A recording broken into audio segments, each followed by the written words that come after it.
Boa noite a todos. Vamos começar mais uma aula. Essa é a primeira aula, né? Conceitos e fundamentos de administração. Bom, quando a gente fala assim, organizar, administrar, são conceitos fundamentais que a gente usa na administração. Mas aí a gente precisa entender que administrar, organizar, é para muita coisa, não é assim só pensando numa empresa. Por mais que nós estamos fazendo o curso, né, de administração pública, que a gente vai associar muitas organizações pública, privada, terceiro setor, mas quando eu falo assim, o que é administrar? Administrar é tudo. É administrar uma empresa, administrar uma casa, administrar as finanças, administrar sua vida pessoal, tá? E por que é necessário administrar? Porque a gente precisa o quê? Aprender a ser uma pessoa organizada, controlada, para que as coisas consigam ser feitas da melhor maneira possível. E o que pode ser administrado? Tudo. Né? Basta a gente querer, a gente planejar, que a gente consegue o quê? Administrar tudo que a gente quiser. Tá? Bom, já voltando para a parte específica, né, da administração, eu estou apresentando aqui para vocês o fluxo da administração. As organizações de administração, conceitos e fundamentos. Então, nós temos aqui a administração, e nesse fluxo ela vem ligando aqui o planejar, organizar, liderar e controlar. Então, planejar é um plano de ação que eu quero colocar em prática, né? Muitas das vezes eu começo fazendo esse planejamento, eu não ponho as coisas que eu quero no papel, vou para a sala de reunião, junto os meus gerentes, diretores, para junto comigo, né, que são os meus homens de confiança, para eu conseguir estar passando o que eu pretendo e com a ideia de todo mundo, né? Todo mundo colaborando para que aquele planejado ocorra da melhor maneira possível. Por isso que é feita várias reuniões, porque várias cabeças pensantes em prol do objetivo que a empresa quer atingir. E aí, quando eu planejo junto com uma equipe, eu tenho que fazer o quê? Organizar. Então, quem vai fazer o quê nessa grande organização?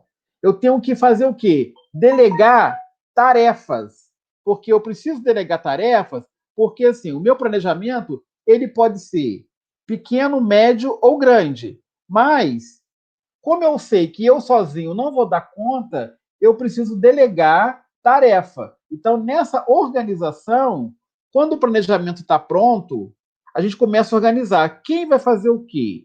Cada diretor, cada gerente, porque a empresa era é dividida em departamentos. Por isso que tem que ser uma coisa organizada, porque eu sozinho não consigo. Então, por isso que eu tenho que ter também esses meus homens de confiança, né? Meus braços direitos, que todo proprietário, acionista de uma empresa, ele possui o quê? Os seus colaboradores na linha direta ali, que seria gerente, diretores, que vão depois o quê? Liderar uma equipe, né? Porque cada diretor, gerente, lidera uma equipe de funcionários, que são o quê? Os seus subordinados. Então, eu devo obediência para quem? Eu estou ligado em qual departamento, em qual setor da minha empresa. E aí, esse mesmo gerente, diretor, ele vai o quê? Controlar os seus colaboradores, os seus empregados, para que tudo ocorra da melhor maneira possível. Né? Porque não basta só eu mandar. Além de eu mandar, eu preciso o quê? Controlar junto com meus colaboradores para que tudo ocorra da melhor maneira, para a coisa não ficar assim solta. Tipo assim, eu mandei vocês fazerem, vocês façam, e aí que se dane-se o resto. Não. Por que eu tenho que controlar? Porque essa equipe está sob minha responsabilidade. Então não basta só eu mandar e meu colaborador, meu funcionário executar. Eu preciso, junto com ele, estar controlando para que a gente consiga o quê? Bater a meta, alcançar o objetivo esperado da organização.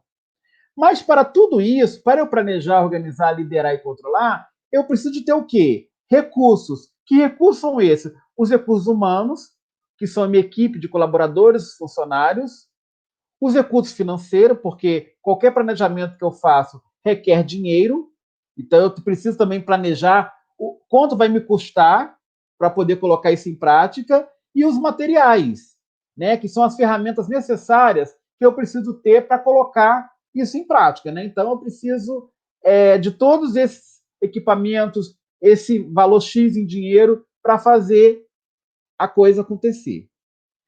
Para tudo isso, a gente conseguiu o quê? Atingir os objetivos da organização. Então, os objetivos só serão alcançados com essa união, né? De todas as pessoas que trabalham na organização, seja do primeiro, do segundo, do terceiro escalão, em prol de abraçar a causa para que o objetivo e o resultado aconteça dentro do esperado ali nas organizações.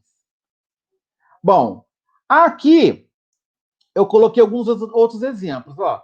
Mas será que a administração se relaciona primordialmente às empresas? Não. A gente está estudando voltado para áreas empresariais. Mas, quando você pega esse fluxo que eu já falei para vocês, você leva para a sua vida pessoal, você consegue administrar a sua vida pessoal, você consegue administrar suas finanças, administrar sua casa, administrar sua família, redes sociais, entre outras coisas, gente. Então, é vocês começarem a colocar em prática. Vocês estão estudando para serem administradoras públicas. Mas, bom, o que eu estou aprendendo aqui que eu posso estar colocando em prática na minha vida pessoal, fora das organizações, esses conceitos que eu estou aprendendo aqui, que eu posso estar colocando em prática na minha vida. E aí você vai associando a informação e transformando ela em conhecimento, tá? Mas o que é organização para você? Ó, no senso comum, organizar é tudo arrumado, né? Então você. Vamos pensar numa casa. Bom, minha casa está organizada, está arrumada, né? Sexta-feira geralmente é um dia de dar faxina, porque fica durante a semana, às vezes as coisas ficam ali mais ou menos ajeitadas. Aí sexta-feira, sábado, é o dia que você tira para arrumar a casa. Então você organizou um lugar para cada coisa no seu lugar, porque às vezes durante a semana as coisas ficam fora do lugar devido à correria. E na empresa também é assim. Então a gente precisa organizar tudo. Isso no nosso senso comum. Mas aí, alguns estudiosos, vários autores, dão a sua contribuição. Então, eu coloquei dois exemplos aqui. Ó.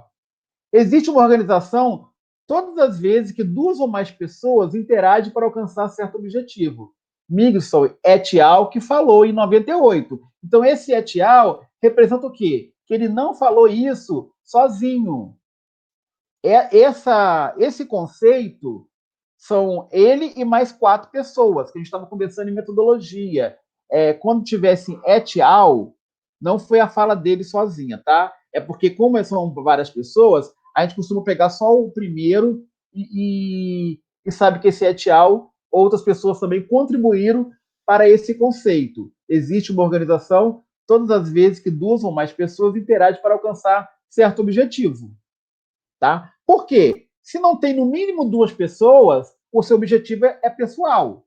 Né? Então, eu tenho um objetivo, eu, Alexandre. Então, eu sozinho estou fazendo, então não é uma organização.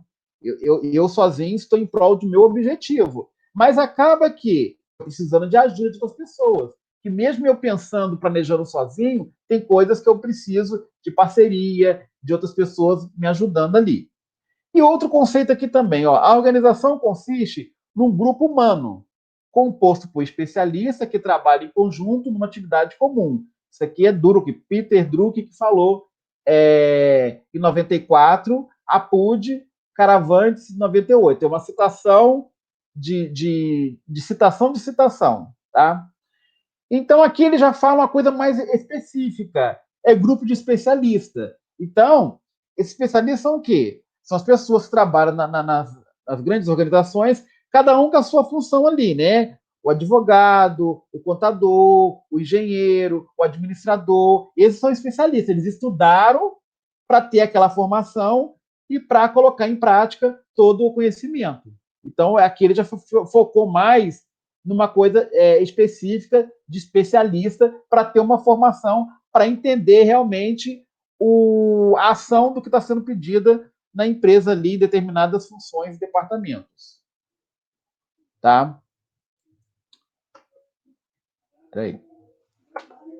Continuando aí, ó. Mas o que é organização para você? Podemos dizer que a organização é toda e qualquer atividade que reúne pessoas em busca de determinados fins. Por que determinados fins? Depois nós vamos ver que têm finalidade diferente, né? Empresa pública, privada, terceiro setor, cada uma tem a finalidade. Mas a essência de organizar é a mesma para cada uma delas em prol de objetivos diferentes. Então, para eu organizar, eu preciso ter pessoas envolvidas, eu preciso ter informação, conhecimento, eu preciso ter um espaço físico, pensar no tempo que demanda isso para poder fazer, dinheiro, instalações. Então, aqui são alguns exemplos que para eu organizar eu preciso ter esses fatores para eu alcançar o quê? O meu objetivo. Então, essa figura relata o quê? O papel das organizações na sociedade. Então, quando se fala em organizar, recapitulando, envolve pessoas, informação, conhecimento, o espaço físico, o tempo que demanda, dinheiro, instalações. Tipo de organizações e suas diferenças. Então, aqui nós temos as três principais: ó, organizações públicas, privada e terceiro setor. As organizações, a diferença delas é que as organizações privadas visam lucro, são responsáveis pela produção de bens e serviços, muitos deles essenciais para a humanidade, como alimentos, roupas e moradias. Então, a grande maioria de nós, trabalhadores, estamos aqui nas organizações privadas, o comércio e o serviço de uma maneira geral. Terceiro setor, desde a década de 80, principalmente, vem ocupando o espaço deixado pelo Estado na oferta de serviços à sociedade, como saúde, educação e lazer. Então, esses são os três pilares que o Estado deixa a desejar: saúde, educação e lazer. Então, o terceiro setor, as ONGs, acabam que, sendo instituições sem fins lucrativos, mas voltado mais para isso, ó, saúde, né, da população menos desfavorecida, educação, lazer. Então, são coisas que realmente é deixado à parte. E aí, esse terceiro setor, ele cresceu muito, desde 1980 para cá, em prol das pessoas mais carentes, né? Moradores de ruas, comunidades, que não têm todo esse acesso. Aí se instala a ONG nesses lugares para justamente o quê? Dar uma saúde, uma educação, um lazer para essas pessoas que ficam desprovidas desses recursos, muitas das vezes por falta de dinheiro mesmo, a estrutura é familiar, entre outras coisas, desemprego, não consegue uma colocação, a falta de estudo, de informação, de conhecimento. Então a ONG acaba o quê? Fazendo esse papel de educar, conscientizar essas pessoas que existe uma esperança para elas também. Quantas pessoas que muitas das vezes saem de uma comunidade, conseguem fazer uma faculdade, fazer um curso, por quê? Teve uma ONG, teve alguém que ajudou. E isso seria função do Estado fazer, mas que muitas das vezes não faz, né? Na época de campanha vem, né? Saúde, educação, são os pilares que eles mais falam, mas na hora de colocar em prática, deixa a desejar para muita gente. Bom, depois nós temos aí as organizações públicas, que atuam nos níveis federal, estadual e municipal, sendo que ela tem uma divisão da administração direta e administração indireta. A direta são um conjunto dos órgãos integrados diretamente na estrutura administrativa, no âmbito federal, estadual ou municipal. Então, vamos pegar o exemplo do municipal, que está mais na nossa realidade aqui dos municípios. A Prefeitura Municipal de Volta Redonda, de Porto Real, de Coatis, de Peral. Vamos pegar aqui as cidades aqui do Sul Fluminense, aqui, a qual a gente pertence. Então, cada cidade possui uma prefeitura. E essa prefeitura, ela possui as suas secretarias. Secretaria de Educação, de Esporte e Lazer, Cultura, Saúde, né? Porque seria o quê?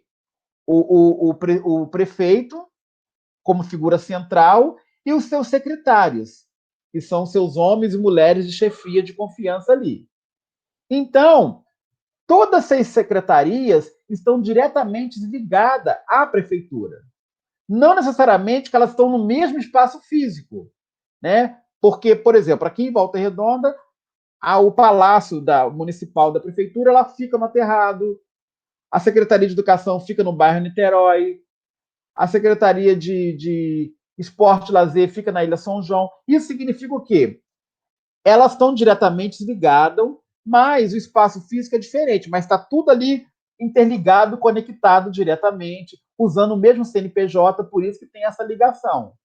Porque às vezes você é um servidor municipal, mas você está lotado na Secretaria de Saúde, na Secretaria de Educação, mas que pertence ao quê? Àquele mesmo município, que com espaços de locação diferentes, de trabalho, né? Com toda uma estrutura montada. Você não precisa de repente, vir aqui no aterrado, por exemplo, da prefeitura, bater o seu cartão, assinar seu ponto, pegar seu contra-cheque, sendo que nessa estrutura, tudo já tem lá. Você pode estar lá mesmo, dando entrada e saída lá no seu cartão de ponto, que as suas documentações vão ter lá, acaba cada secretaria tendo um pequeno setor de departamento pessoal cuidando para descentralizar o Palácio Municipal e para mandar as informações mais mastigadas para que, quando chega na prefeitura principal, as coisas estão mais harmoniosas ali em relação ao que foi feito em cada secretaria ali, com a colaboração de cada servidor. E assim a mesma coisa no Estado, na esfera estadual e federal. Já a administração indireta são um conjunto de entes com personalidades jurídicas próprias, executa atividades de governo que são desenvolvidas de forma descentralizada. Então, isso é o quê? São autarquias, que elas têm seu próprio CNPJ, que não depende da prefeitura. Prestam serviço, executam serviço de governo, mas de uma forma independente, como o SAI, Light, a Câmara Municipal de Vereadores, tem uma independência ali em relação à prefeitura. Por isso que tem essa, nas organizações públicas, há essa divisão da administração direta, está diretamente ligada à prefeitura, e a indireta, que tem autonomia própria, presta serviço à prefeitura, mas tem autonomia própria ali, tá? Tipo de organizações e suas diferenças, ó. Mas como saber se as organizações privadas, do terceiro setor ou públicas estão realizando o que deveriam realizar? Bom, através de dois conceitos principais da administração, a gente consegue colocar isso em prática, que é a eficiência e a eficácia, né? Então, quando eu pergunto, o que é ser eficiente? O que é eficiência? Então, ser eficiente é você fazer a coisa certa, a coisa direito, tá? Mas para isso, você precisa conhecer, né? Porque quando eu falo assim, olha, executa isso para mim, você tem conhecimento, você tem informação? Então, para você ser eficiente, você tem que saber fazer. E muitas das vezes, tem pessoas que não sabem. Elas estão alocadas naquele serviço ali, às vezes foi por QI que indicou, um padrinhamento, mas ela não sabe fazer. Ela não é um especialista ali, ela não tem uma formação técnica ou graduação, o que seja, para poder executar aquela função. Então, ela acaba não sendo eficiente. Tá? E o que é ser eficaz? O que é eficácia? A eficaz e eficácia é o resultado da eficiência. Então, se você sabe fazer, se você tem experiência, tem domínio daquilo, você vai dar o resultado que eu estou esperando. Então, a gente precisa o quê? Associar os dois. Ser eficiente, saber fazer a coisa certa, e ser eficaz, trazer o resultado esperado. Tá? Então, o exemplo de vocês, para vocês serem eficientes, vocês precisam o quê? Ter a informação certa. Estudar, muita leitura, experiência, domínio da situação, para conseguir fazer o resultado acontecer. Então, para vocês serem eficientes nesse momento que vocês estão estudando, é pegar todas as 8 disciplinas que vocês têm do primeiro período, estudar, questionar, perguntar, ver um vídeo, participar de um fórum, ou seja, toda a informação. Porque a eficaz é o resultado da prova. Juntando AD mais AP, você conseguiu 6 ou mais, então você foi eficiente e eficaz, porque a média é 6. Então, se você conseguir de 60 para cima, você está atingindo esses dois princípios da administração. Mas aí eu pergunto, é possível ser eficiente sem ser eficaz? Sim. Porque você pode ter todo o domínio, conseguir fazer tudo certo, mas o resultado não foi esperado devido a algum fator externo que te atrapalhou, que não foi culpa sua. Então, tem essa situação também. Eu fiz tudo certo, mas na hora H deu um erro lá. E esse erro, de repente, não foi culpa minha. De repente, eu precisava de fazer uma transmissão ao vivo e aí a internet caiu. Ou seja, eu fui eficiente. Eu estou aqui com a minha apresentação, tudo bonitinho. Na hora da aula, cadê a internet? Ou seja, então eu não fui eficaz porque eu não consegui compartilhar com meus alunos o resultado da apresentação da aula. Aí foi culpa minha? Não. Por quê? Porque eu dependo da internet para mostrar o resultado. Então, essa aula é um resultado. Então, a minha eficiência é na hora de eu planejar a aula, colocar informações aqui, com a minha técnica, com o meu conhecimento. E o resultado é o produto final eu apresentando para vocês, conversando com vocês, tirando as dúvidas, estão entendendo, não estão entendendo.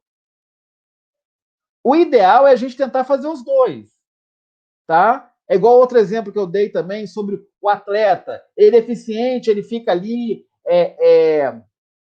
treinando, treinando, treinando, fazendo vários ensaios, e chega na hora da Olimpíada, ele escorrega, perdeu, caiu, escorregou, por quê?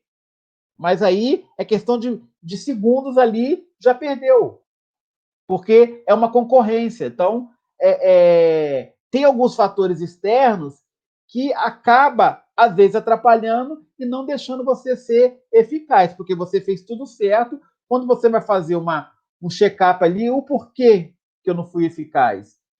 Tem que ter um motivo. Falha técnica também pode ser falha técnica sua. Eu dei alguns exemplos aqui de fatores externos, mas às vezes você não foi eficaz porque faltou também você se dedicar mais um pouco, aquele um ponto, aquele décimo que faltou ali.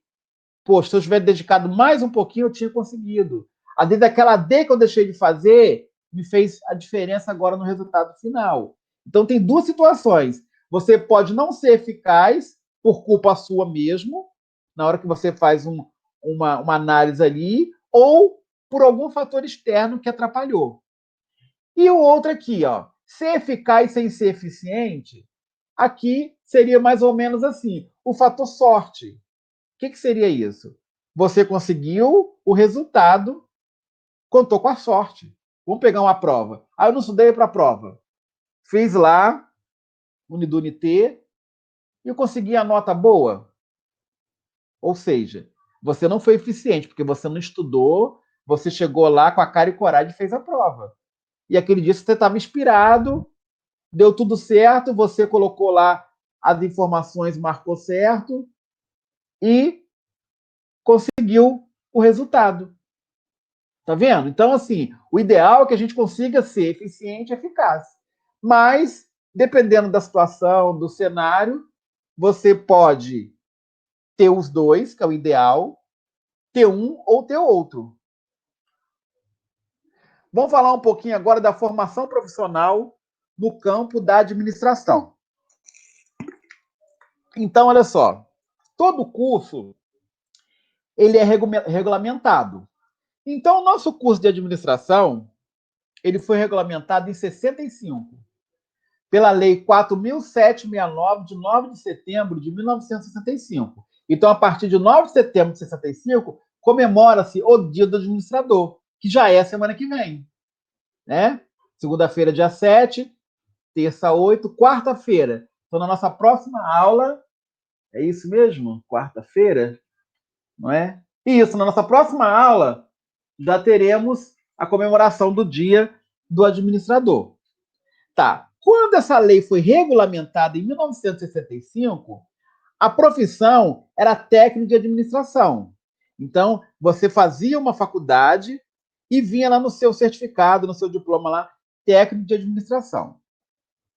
Aí, depois de 20 anos de profissão do administrador, em 1985, a Lei Federal 7.321, de 13 de julho de 85, alterou o técnico de administração para administrador. Então, hoje, no seu diploma, vem administrador ou administrador público, que é o caso de vocês. Lembrando que essa lei regulamenta tanto o administrador como o administrador público, tá? Não tem a diferença assim, eu tenho a lei da administração pública, tem a lei da administração e tal. Porque o Conselho Regional de Administração é o mesmo para administrador público ou privado. O que diferencia são as finalidades, né? Que um visa o lucro, o outro não, porque se você está fazendo administração pública e fazer um concurso para trabalhar como servidor, você não está visando lucro, você está ali fazendo o seu trabalho da melhor maneira possível, mas as instituições públicas não visam lucro. Agora, você é um administrador, que você quer abrir sua própria empresa, ou que você trabalha numa grande indústria, ou no comércio, no serviço, ali tudo é meta, tudo é objetivo, tudo visa lucro. Na pública também tem suas metas, seus objetivos, mas não tem muita produtividade, porque as pessoas acabam o quê? Acomodando, né? Porque estou na área pública, então aqui o negócio é mais tranquilo, eu não sou cobrado, como na área privada acontece. Mas mesmo a alteração do nome, né, de técnico para administração para administrador, a comemoração continua 9 de setembro, porque foi 9 de setembro que ela foi regulamentada. Em 85, apenas mudou a nomenclatura de técnico de administração para administrador, tá? É lógico, isso que eu estou falando é a nível de graduação, de bacharelado, igual vocês. É lógico que por exemplo, o meu aluno que está fazendo um curso técnico em administração, no diploma dele vai vir técnico em administração, porque ele é nível técnico. Aí depois que ele vai fazer uma faculdade, aí sim, aí o outro diploma dele vai ser administrador, tá? Bom, a administração é ciência. O ato de administrar é uma arte. Levitt falou isso em 85. Assevera-se que o sucesso está nas mãos daqueles que encaram a função de exercer com a paixão do artista e o método do cientista. Então, o que seria isso aqui na prática? Quando a gente fala assim, ó, administração é ciência e o ato de administrar é uma arte.